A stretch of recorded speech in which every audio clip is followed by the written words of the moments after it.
This is a poem about leaving care. This is written by me and other fellow people that are currently or are leaving care.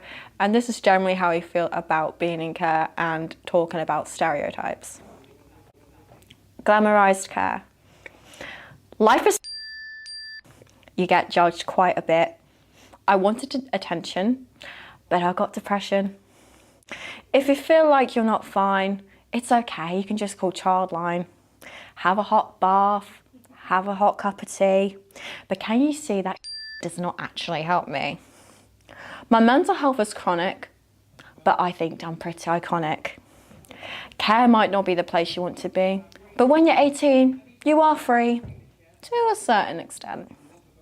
Tracy Beaker is on TV, but that is not reality.